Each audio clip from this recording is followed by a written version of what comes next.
wà o a ó máa bẹ ọ̀bẹ ní bẹ́ṣu àtẹ́lẹsẹ̀ àtẹ̀nà pẹ́pẹ́pẹ́pẹ́pẹ́pẹ́pẹ́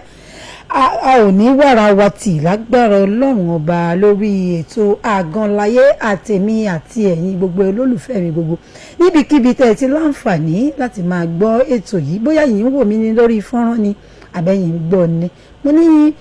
mo kì í wípé ẹ káàsán mà ẹ káàárọ̀ mà ẹ káalẹ́ sà torí wípé gbogbo kíbi tá a bá wà ní kàálẹ̀ ayé tá a wà yìí àárọ̀ ibì kan lálẹ́ ibì kan olùsàn ibì kan mo kì í káàbọ̀ sórí ètò yín ètò Àgànláyé tẹ̀ tí ń retí mo ní pé lọ́dún yìí àtúntìjọ ṣe o àti rí òní ní Wednesday tó kẹ́yìn nínú ọdún 2023 November kó tó di wípé a máa bọ́ sí oṣù December gbogbo àìdá àìdùn àìríná àìrílò ayé wa ó ti dópin lónìí ká tó wá máa bá tuntun lọ lágbára Elédùmarè ẹ̀yin ó máa lè gbọ́ èmi á máa lè wá láti máa sọ fún yín etí yín ò ní di bẹ́ẹ̀ náà ni ọwọ́ yín kò ní kàn sálẹ̀ àpò gbogbo ẹ̀yin olólùfẹ́ wa káàkiri mo kì í lẹ́ẹ̀kan sí wípé ẹ̀ka ẹ̀ ti láǹfààní láti máa gbọ́.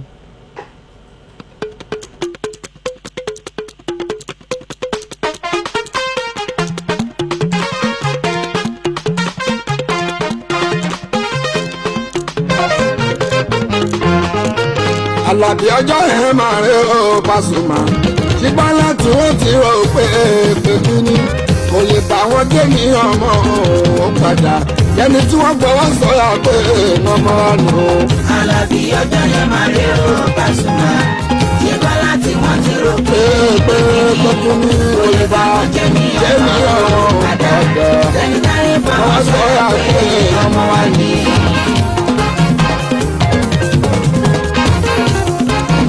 gbogbo ọgbà ọpẹ́ ní tèmi Pasuma gbogbo ọ̀nà lọ́lọ́run tèmi fi kẹ́mi ètò ayé mi níbẹ̀ o kọ́kọ́ kòrò àti lè dìde wá ní ìṣòro o lè jù èmi kan mọ̀ pé wọ́n padà ní ọmọ tó ń sọ mo tẹ̀ tí gọ́gọ́rà òpin tó ti jù mo tẹ̀ tí gọ́gọ́rà òpin tó ti bọ́ mo ti rò pé wọ́n jẹ́ àfúnni kó tó di kọ́ba mi kó forúkọ mi ò wá sí wò lọ́lá bá dé lọ. Kí máa fi léyìí kí bá wà sí àgbà kí máa fi kí ibà Baraka ó pọ̀ sunshine ti wà nìyẹn Alhaji Wasiu Alabi Pasuma Ọ̀làdìpúpọ̀ tèmi nìkan mo ní pé ẹ pẹ́ bí mo pẹ́ ṣe ń pẹ́ nílé ayé ẹ ti ṣe 56 ẹ máa ṣe 66 ẹ máa ṣe 76 ẹ máa ṣe 86 ẹ máa ṣe 96 ẹ bá ti wá ṣe 96 ẹ wò n tó bá fẹ́ ṣẹlẹ̀ lẹ́yìn ìgbà yẹn ṣùgbọ́n ẹ ti kọ́kọ́ ṣe 96 yẹn náà àjọ máa wà ní bàbá àwọn ò dára nù ó dúró re bá wà sí kò kéré nú ayé Ọlọ́run. ẹmu mẹ́ta ló ti fi hàn mí o tó èmi má sáré o mẹ́tẹ̀ dúró o má jàpọ̀ o mọ́ mi méjì má ṣì ní o láyé mi lẹ́ni àrùn pípa padà dẹ́ni tó ń gbà yìí o táyà ń pẹ́jọ bí èèrà fún kó tó dé o. Àlàbí ọjọ́ ẹ̀ máa rí o Àlàbí ọjọ́ ní bàbá àti bàbá padà tó tó lè bá wọn jẹ́ ní ọmọ òun padà lẹ́ni táyé bá wọn sọ àpè ọmọ ọmọ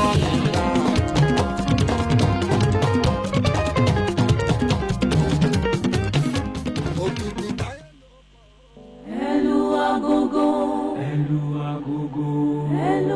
nírú àkókò yìí tí a bí olùgbàlà kan fún wa Association of Nigerian Broadcasters Lagos State Chapter tó ń ṣe àkójọpọ̀ independent presenters freelancers media owners àtàwọn òṣìṣẹ́ rédíò àti TV ń pe gbogbo èèyàn síbi Ambroad Lagos Christmas Carol 2023 pẹ̀lú àkọlé The Reason for the Season Spirituality Thanksgiving Funfair and more lọ́jọ́ Monday 18th December 2023 nínú Èkó multipurpose hall Radio Lagos Agidingbe Ìkẹjà oníwàásù Pastor Sam Ojo Baba Authority ìfigagbága orin pẹ́rísì láàárín àwọn ìjọ tí a fìwé pé àwọn èèyàn kàǹkàǹkà máa wà ní ìjókòó láti ṣe onígbọ̀wọ́ ètò yìí 0803 802 9962. Àwa sì ti rí ìràwọ̀ rẹ̀ láwọ̀ sánmọ̀, àwa sì wá láti mú ẹ̀bùn fọ́ba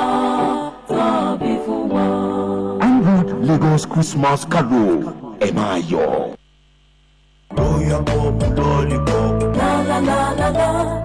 ọmọdé ńlá àgbà ńlá everybody ńlá. Daddy, mo fẹ́ lollipop, strawberry real pop lèmi fẹ́. Èmi náà máa gba mango real pop sí. Rárá o, ẹyọ kan ló máa gbé. Èmi jà sí i bẹ́ẹ̀ ṣe ń fẹ́ pọ́ngilá strawberry real pop mango real pop passion àti white apple àwọn sweet aládùn táwọn lè ṣàfẹ́rí rẹ̀ látọdún 2017 ṣúgà àwọn ò pọ̀ jù ọ̀nà mẹ́rin ló pín sí. líla ẹ̀ máa la gbogbo ẹ̀ lálàáfíà àmọ́ omi lèmi fẹ́ mu. royal park water 75cl 50cl àti 30cl royal park water gbogbo ẹ̀ ni wọ́n rọ lábẹ́ ìmọ́tótó iṣẹ́ ìwádìí sweet real pop ó ṣe é lá fọmọdé ó ṣe é lá fàgbàlagbà òun ní kẹ́ ẹ jẹ́ káwọn ọmọ yín yàn láàyò ó dára lójú ìwọ̀n gíráàmù 18 lẹ́yọ kọ̀ọ̀kan láti gbé àwọn akẹgbẹ́ ẹ̀ ó ní gọ́ọ̀mù nínú pẹ̀lú igi tó gùn tó ṣe é gbámú dáadáa láti jẹ́ alágbàtà real pop àti royal park water ẹ kàn sí wọn ní nọ́mbà 15 Salamatu Street Ilasamaja Lagos. Real pop, lollipop,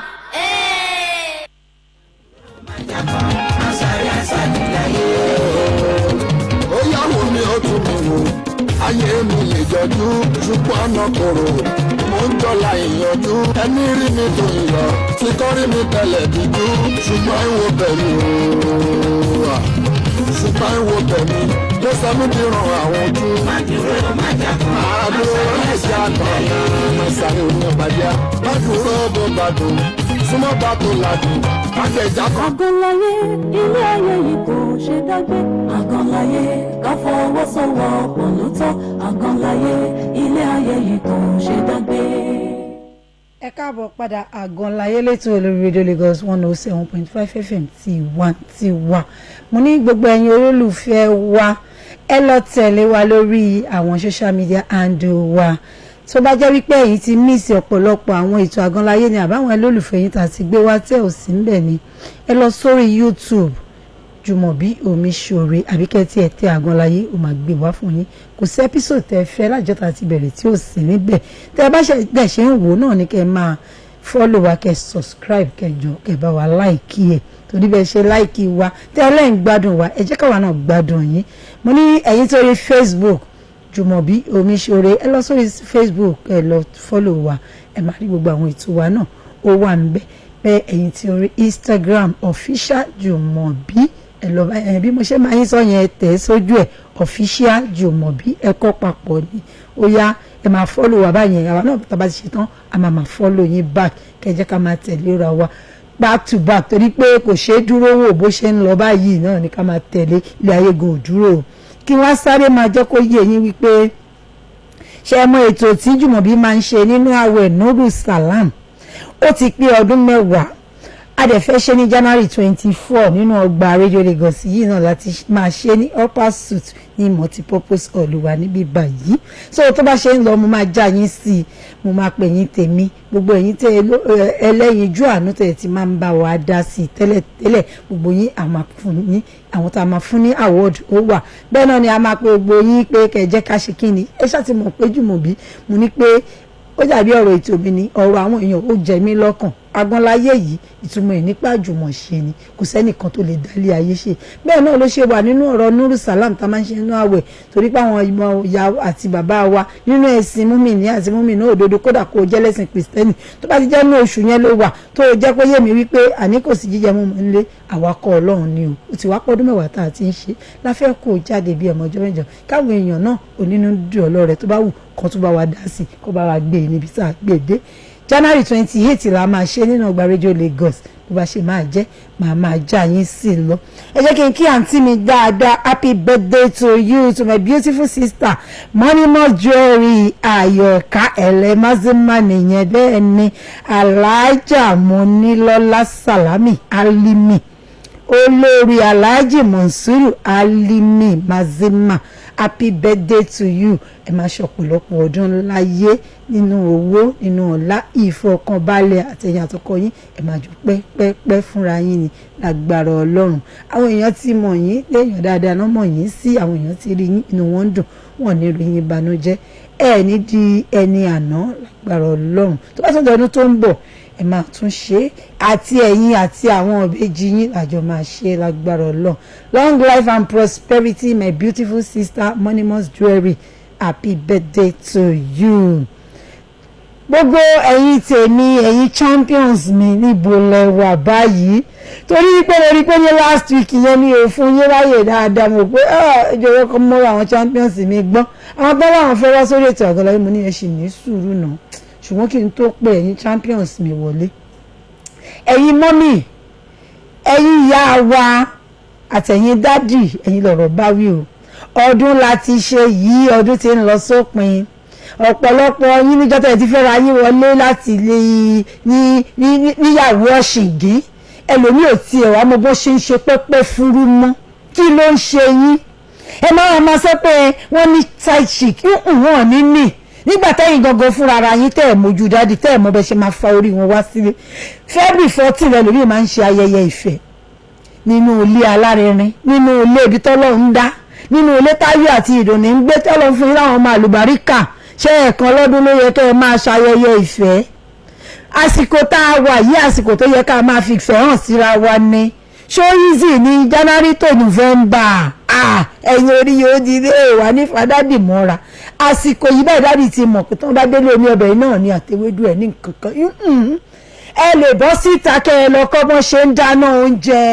kẹ́ ẹ máa fún dádì láwọn oríṣiríṣi tó jẹ́ pé àwọn dishes tí wọ́n jẹ́ rí àwọn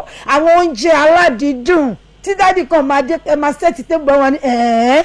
irọ́ ni òṣèyà alágbájá ni àbò ọ̀dà ẹ̀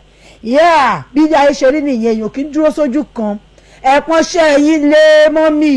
ẹ fẹ̀rọ sáìsì kì í rẹ̀ yẹn kọ́kọ́ gbajúmọ́ra yín ṣẹ́yìn gan túnra ṣe ṣe ẹ túnú ilé ṣe ó yẹ pọ́nṣẹ́ yín lé ẹ sí àwọn oúnjẹ tó nǹkan tí lẹ́yìn wà lọ́ta yẹn fún wọn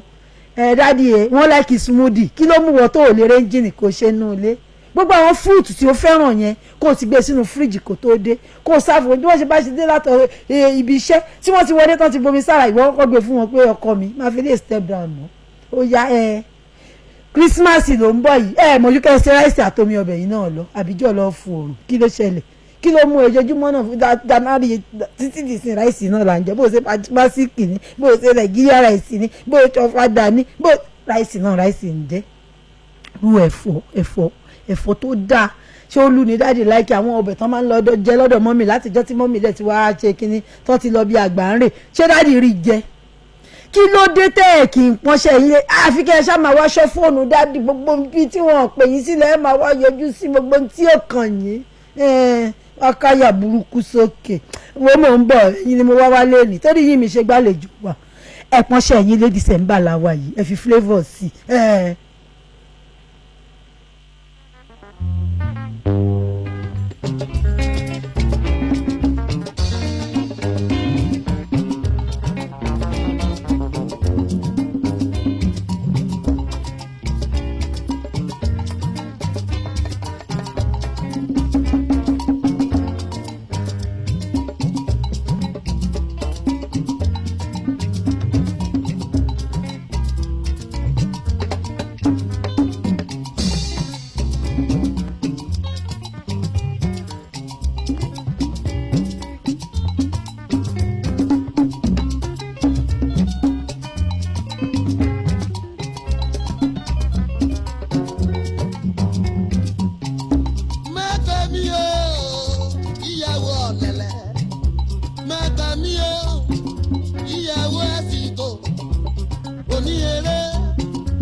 Association of Nigerian Broadcasters Lagos State Chapter tó ń ṣe àkójọpọ̀ independent presenters freelancers media owners àtàwọn òṣìṣẹ́ rédíò àti TV ń pe gbogbo èèyàn síbi Ambroad Lagos Christmas Carol 2023 pẹ̀lú àkọlé The Reason for the Season Spirituality Thanksgiving Funfair and more lọ́jọ́ Monday 18th December 2023 nínú Èkó Multipurpose Hall Radio Lagos Agidingbe Ìkẹjà oníwàásù Pastor Sam Ojo Baba Authority ìfigagbá ìfigagbága orin kérésì láàárín àwọn ìjọ tí a fìwé pé àwọn èèyàn kàǹkàǹkà máa wà ní ìjókòó láti ṣe onígbọ̀wọ́ ètò yìí 0803-802-9962. àwa sì ti rí ìràwọ̀ rẹ̀ láwọ̀ sánmọ̀, àwa sì wá láti mú ẹ̀bùn fọ́ba tàbí fún wa. Android Lagos Christmas Carol ẹ máa yọ̀. Royal Pop Lollipop. La la la la la, ọmọdé la, àgbàlá, everybody la. Daddy mo fẹ́ lollipop, strawberry real pop lèmi fẹ́. Èmi náà máa gba mango real pop sí. Rárá o, ẹyọ kan ló máa gbé. èmi jà sí i bẹ́ẹ̀ ṣe ń fẹ́ pọ́ngilá strawberry real pop mango real pop passion àti white apple àwọn sweet aládùn táwọn lè ṣàfẹ́rí rẹ̀ látọdún 2017 ṣúgà àwọn ò pọ̀ jù ọ̀nà mẹ́rin ló pín sí. líla ẹ máa la gbogbo ẹ̀ lálàáfíà àmọ́ omi lèmi fẹ́ mu. royal park water 75cl 50cl àti 30cl royal park water gbogbo ẹ̀ ni wọ́n rọ lábẹ́ ìmọ́tótó iṣẹ́ ìwádìí sweet real pop ó ṣe é lá fọmọdé ó ṣe é lá fàgbàlagbà òun ni kẹ́ ẹ jẹ́ káwọn ọmọ yín yàn láàyò ó dára lójú ìwọ̀n gíráàmù 18 lẹ́yọ kọ̀ọ̀kan láti gbé àwọn akẹgbẹ́ ẹ̀ ó ní gọ́ọ̀mù nínú pẹ̀lú igi tó gùn tó ṣe é gbámú dáadáa láti jẹ́ alágbàtà real pop àti royal park water ẹ kàn sí wọn ní nọ́mbà 15 salamatu street ilasamaja lagos. Real pop, lollipop, wọ́n rí ẹni ìkíní wọ́n rí ẹni ìbàdàn ìrì wẹ́rẹ́wẹ́rẹ́ tòmí ní ìdìbò máa kẹ́mi lọ́rùn o. bẹ́ẹ̀ ni wọ́n ní gbogbo àwọn ọ̀rìn tí yóò fògo fọ́lọ́hún ẹ má rìn mọ́ àtọkùnrin àtobìnrin ló bá wí o bàbá tó dẹ̀ sọ̀rọ̀ yìí nígbà tó sọ gan mi rò wọ́n ti máa rìnrìn wérewère wọn tí rí nǹkan kan báyìí lọ́gẹ̀ẹ́ tí rí nǹkan kan ní sí gangan gẹ́gẹ́ bí ọ̀rọ̀ tá à ń bára wa sọ mo lẹ́yìn mọ́mì wa àwọn dádì wa tó ń bá ti ń ṣẹ̀tọ́ tí wọ́n ń tọ́jú yín ẹ má máa ṣọ́ ohun tí wọn ò bá ní kẹ́ ẹ ṣọ́ ẹ ṣọ́ ohun tó dé ẹ má wò ó pé aṣátidélé ọkọ kì í ṣe àtiwọ́ tó ṣẹ̀ṣẹ̀ má rí àtiwọ́ tó ti má rí for 20, 30, 10, 5 years gbogbo wa lójọ bá wí ṣé ẹ mọ̀ wípé ọ̀rọ̀ ọkọ àti ìyàwó ọjà tó jẹ́ wípé ó ti dọjọ́ òkúta ni kò sẹ́ni tó gbàdúrà kí ló ń dàrú till death do us part ni so wá ní ó yẹ ká máa ní nǹkan tó máa fi spice ẹ̀ up tí òfin ni máa sú wa àwọn àtẹnugan tó jọ ń gbénú ẹnu gan ọ̀n súra wọn gbàgbé tó ń kojú síra wọn láṣẹ ni pé ẹ má máa jẹ́ kó jẹ́ pé gbogbo ẹ̀ náà jogun omi ni ẹ máa spice ẹ̀ ọ̀fẹ́ jẹ́ kí inú ilé máa wà wọ́n dádì ìwọ ẹ̀yin náà dádì náà ẹ wùwà tó jẹ́ pé àwọn mọ́mí àmà sọ pé kò sírú ọkọ mi níta bí December ṣe ń bọ̀ yìí àwọn gbogbo àwọn grandchild yín wọ́n bọ̀ wá kí yín ẹ lè bẹ́ẹ̀kì kéèkì fún wọn yìí tó fi yẹ kí ẹ lo butter ẹ lè lo avocado ẹ lọ kọ́ gbogbo orí ayé ti change tó fi yẹ kí ẹ lo sugar ẹ lè lo honey so ọkàn yín gan abalẹ̀ kò sí bí grandchild yín ṣe jẹ́ tó kò ní tí nǹkan kan tó fẹ́ ṣe lára ẹ̀ so ẹ jẹ́ ká dìyẹn mú ẹ jọ̀ọ́ nítorí Ọlọ́run ẹ jẹ́ kí inú ilé wa kó máa dùn kó máa lárinrin ẹ má máa ṣọ́ ohun tí wọ́n bá fi wá ṣọ́ wọn ṣe wá rí gbogbo ẹ̀yin tí ẹ fẹ́ fún àwọn mọ́mì náà ní gift tí wọ́n ti mórí yín wú ẹ má gbàgbé láti kàn sí the Wiz Gadget wọ́n wà ní Computer Village àwọn eléyìí ò ń ta fùfú o ẹ má yẹ kán lọ gbérù yín látẹ̀yìn o the Wiz Gadget tẹ́ ẹ bá ti kàn sí wọn àfògùn wọn bá rí confam ní tested and trusted and okay ẹ bá wọn dòwò pọ̀ ẹ pè wọ́n sórí 0701 41 96 042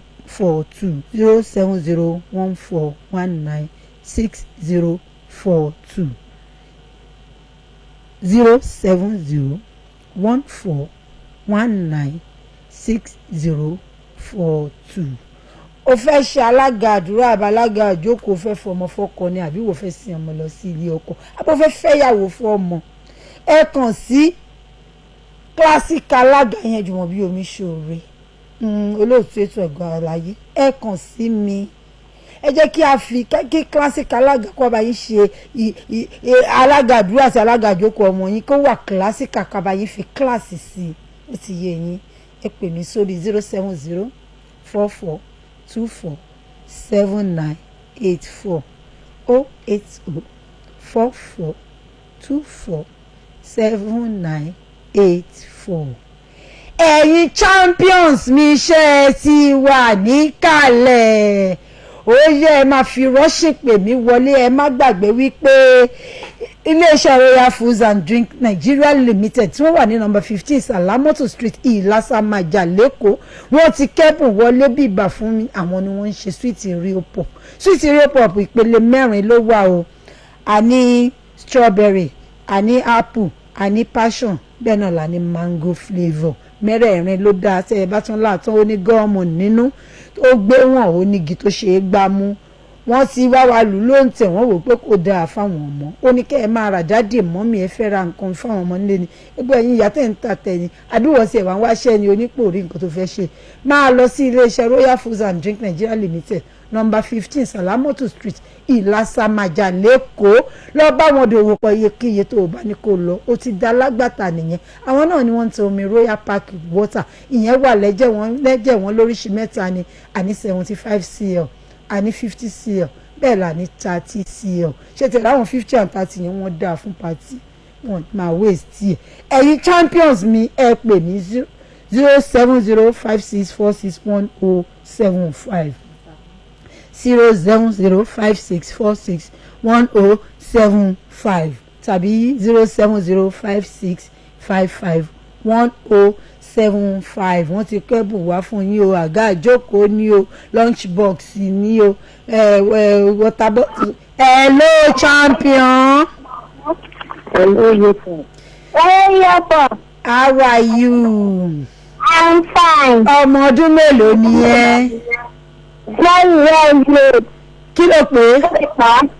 Very good. Ọmọ ọdún 4 kíláàsì wo ló wà? Ẹ wò mo ń gbóhùn àwa ni ẹ mọ́mọ́ yẹn kúrò nídìí rédíò tẹ́lá fẹ́ yẹ kó jẹ́ bùn o. KG2 ó yá ka ABC fún mi. A B C D E F G A I J K L M N O P Q R S T U V W X Y Z. Jọ̀ọ́ kí lorúkọ ẹ? Kí lorúkọ ẹ? Ẹ́ Azan. Azan nìkan mo gbọ́ mi ò gbọ́n tó síwájú o. Abdullahi ó ti jẹ ẹ̀bùn lọ́wọ́ Rio Pop wọ́n ní kí n fún ẹ ní àga ìjókòó kí n fún ẹ ní water bottle àti lunch box tó bá ti di ní ọjọ́ mẹ́jọ kó ní kí mọ́mì mú ẹ wá sí inú ọgbà Radio Lagos kó bèrè olóòtú ètò Àgànláyé kó wá gba ẹ̀bùn ẹ wọ́n ní láti mú ẹ dání o bá sọ pé thank you fún mi sọ pé mo ṣe é. Okay, bye bye. Àti ń ráwọn ọmọ yẹn ní school ó di dandan kí wọ́n gbóyìnbó tẹ́ni tèkí sáǹtà àtàn ẹ máa kọ́ wọn lédè àbínibí wa 07056461075. Hello champion. Hello champion. Kí lorúkọ ẹ? Ó ti kọ́ ti dànù. Tí o bá ti pè mí tí n bá ti sọ fún ẹ pé ló champion kó lẹ̀ lórí Rio Pop tó bá mọ̀ pé o fẹ́ jẹ̀bùn ẹ má gbàgbé mo ní wípé iléeṣẹ́ Royal Foods and Drink Nigeria Limited àwọn ọlọ́kẹ́bùn fún wa àwọn ni wọ́n ń ṣe sweet Rio Pop tẹ́ ẹ bá ti lẹ́ lọ rà á oríṣiríṣi sweet ló wà ẹ béèrè pé Rio Pop ló fẹ́ o tó ń fún yín lẹ́bùn gbogbo ẹ̀yin champions mi ṣé mọ̀ pé Rio Pop ò kí ń bójú yín jẹ́ ẹ má bójú mi jẹ́ o ẹ jẹ́ kí a máa tà torí pé àwa tí a mọ iyì ẹ̀yin champions náà ní kẹ́ ẹ ṣe kí ni kẹ́ ẹ mọ iyì wa lórí ètò Àgànláyé mo ní pé ẹ̀yin champions mi ẹ má wọ́ọ̀rì ẹ̀yin mọ́mí and daddy ẹ̀ ń bínú wọn máa kì yín kò tí ì kàn yín a máa rí yín létà.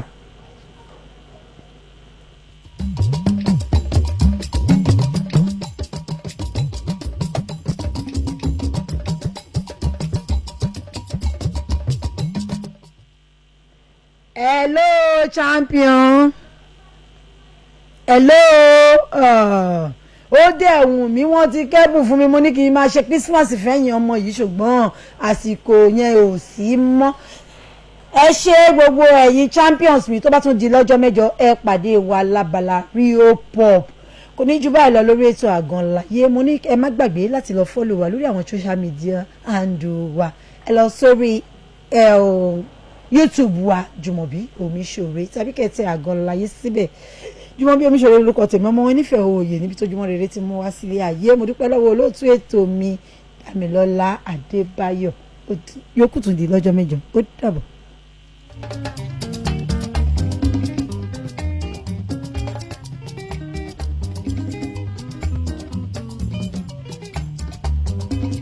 Bọ́bọ́jú ojú